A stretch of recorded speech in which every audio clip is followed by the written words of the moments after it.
Man, it's almost summer season and time really flies. But just because time flies doesn't mean you should skip these 10 romance anime. Here are 10 of the most underrated romance anime of 2025 you might have missed. Let's go.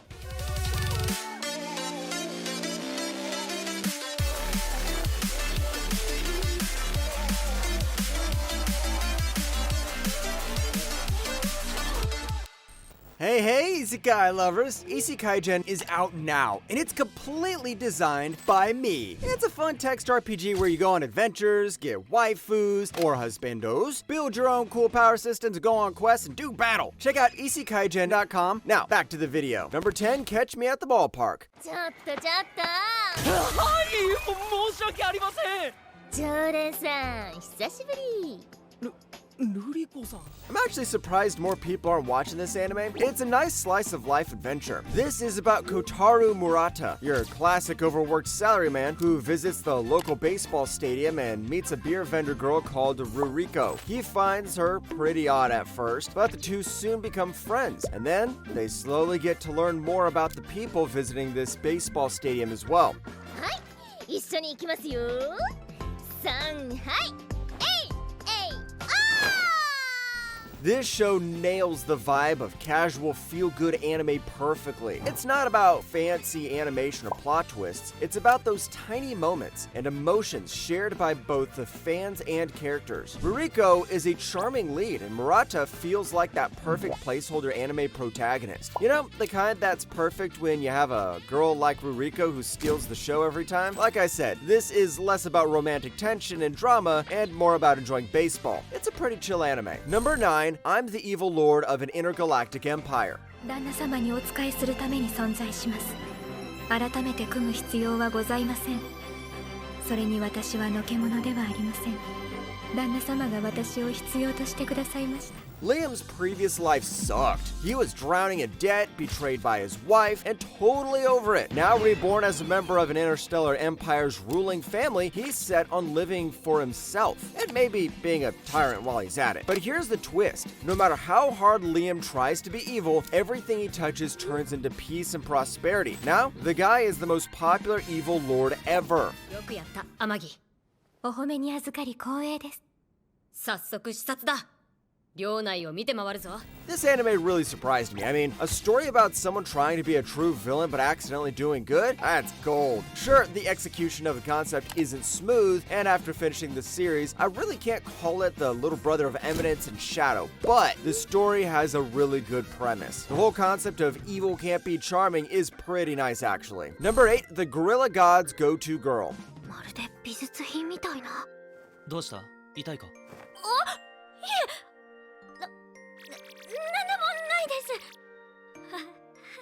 Meet Sophia Ryler. She is the shy daughter of a count, and she's about to turn 16 in a world where people get animal god blessings that shape their futures. She unexpectedly receives the Gorilla God blessing, which means she can summon King Kong anytime. Not really, but this means she becomes crazy OP and good at combat. Now, she wants to stay under the radar, but nope. This catches the attention of all the boys. アイザックとエイディには内緒だぞ。あいつらの分は用意してないからな。 わかりました。 This is probably one of the good reverse harem shows I enjoyed this year. Sure, it isn't perfect, but it has a lot of good points. The blend of fantasy and those awkward reverse harem romance moments keeps things fresh, and Sophia's awkward charm and the subtle buddy vibes with the knights add a really nice touch. After a while, it kind of ditches the whole power system concept for the drama, but I really wish they kept it. Animal powers seem really cool. Number 7, Okitsura fell in love with an Okinawan girl, but I just wish I know what she's saying. キャンさん、なんでそんなこそこそ隠れた？生からイチュンパーラーはいけないところやさ。 There's nothing harder than understanding girls, am I right? Our guy Teru moves to Okinawa and meets the bubbly and talkative Hina Kyan, but there's a catch. Hina has a thick Okinawan dialect and our boy Teru can't understand a thing. Luckily, Hina's friend Kanahiga steps in as his makeshift translator, but she has a crush on Teru and doesn't reveal it. Now we've got a love triangle between a guy, a girl with an accent, and a translator. What could go wrong? カーナって可愛い名前があるからさ、読んであげんとね。沖縄では同じ名字が多いから名前で呼ばないと変だよ。 What really sells this anime is how it balances sweet romance and natural humor without being over the top. Watching Teru try, and often fail, to catch all those local phrases is pretty funny. And remember how I mentioned the love triangle? Well, it doesn't shove it in your face. It's pretty subtle, but also adds drama when it needs to add it. If you want a romance with a subtle love triangle and some deep diving into Okinawa culture, here you go. Number 6, the Two Perfect Saint, tossed aside by my fiance and sold to another kingdom. お、そのサラダどうだ？美味しいだろう。この方、護衛隊長を務めていらした。 In the kingdom of Gertonia, the Adenor family had long produced saints who protect the realm from disasters. Sisters Philia and Mia are the latest generation, with Philia being the cold prodigy and Mia being the innocent girl who wins everyone's hearts. And no, Mia isn't the main character this time, it's Philia. And when her engagement is broken off, she's kicked off to a distant land. This might be the place where her character arc starts.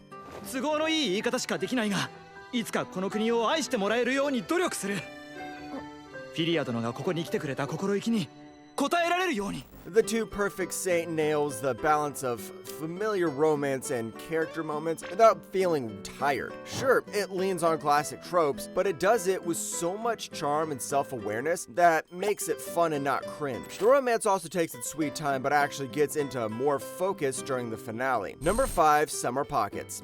誰？ああ、高原入り。高？それで君は？え？名前。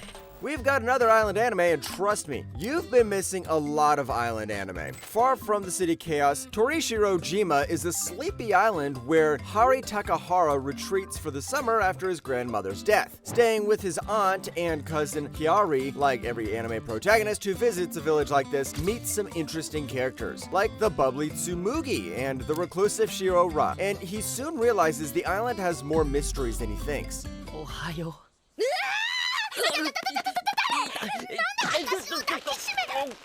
Usually, a lot of anime struggle when adapting visual novels, but this one did it, well? Sure, it isn't a masterpiece, but it got the job done. The mix of quirky characters and the peaceful island setting makes for some genuinely sweet and nostalgic moments. It's not the in-your-face dramatic kind, but that's exactly why it stands out. Just a bunch of people growing, connecting, and figuring life out, all without the usual anime noise. Number 4, Welcome to Japan, Miss Elf.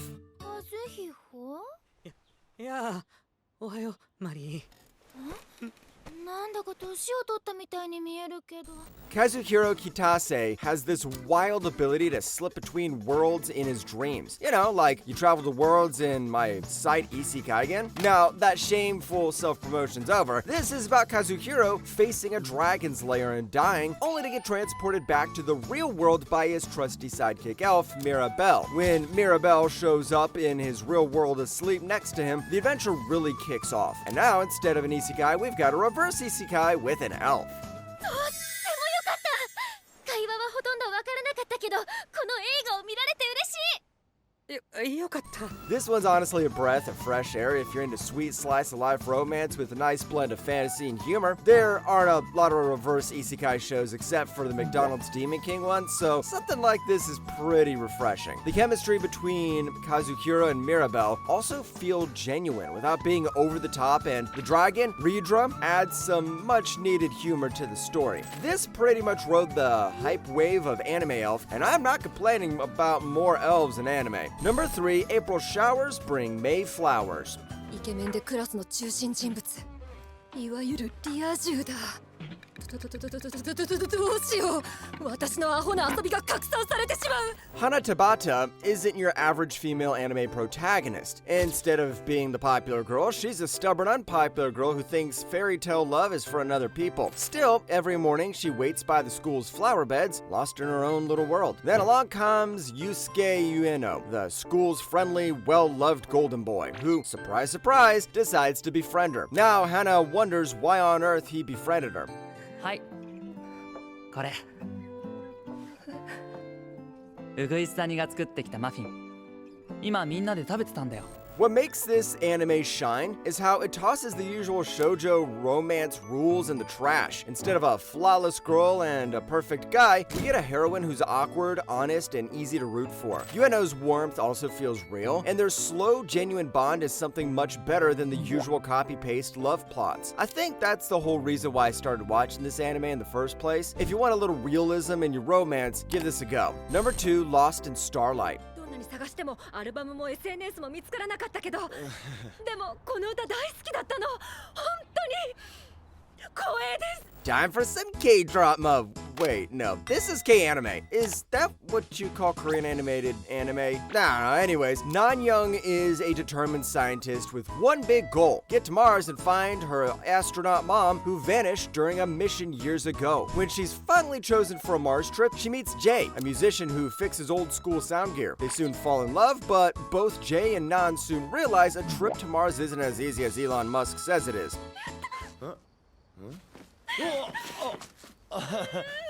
何大丈夫どうしたのえとにかく超幸せ Watching Lost in Starlight felt like a breath of fresh air. I know a lot of people use that term, but this is actually a breath of fresh oxygen. They actually mix sci-fi and romantic moments much better, just like how Cyberpunk Edge Runners did it. And the animation's also so gorgeous. It has the good old Makoto Shinaki feel, but this was completely done by a Korean studio. If you like love stories with a dash of deep space wonder, this is one worth watching, and you can watch it on Netflix. Number 1, Aharon-san wa Hakarianai Season 2. 今日のおめえやっぱ顔赤いんじゃね熱でもあんじゃねえか I know this is technically a second season of an anime, but a lot of people talked to it didn't even know it was released. The second season takes things to a new level. Reina Aharon, our eccentric lady, starts her second year of high school sitting next to her classmate and boyfriend, Rideout. Their easygoing school days take a turn when Riku, a flashy transfer student, shows up and turns out to be Reina's long-lost childhood friend. And now, with the help of Rideout, she needs to reconnect with her long-lost childhood friend. 見せてやるよほらもっと近づかねえとそんなに遠いと読めねえじゃねえか This is like JoJo's Bizarre Adventure, but instead of bizarre adventures, you get bizarre romance. The first season had a ton of these weird and funny moments, and the second season is continuing the trend. I love watching shows like this because it feels nice to forget about all the romantic tension and instead watch something simple and funny. This show also nails something a lot of rom-com and slice-of-life anime miss, a relationship that actually matches instead of dumb fan service. So if you haven't picked this one up, pick it up now or I'm coming to your house to hit you with a broomstick.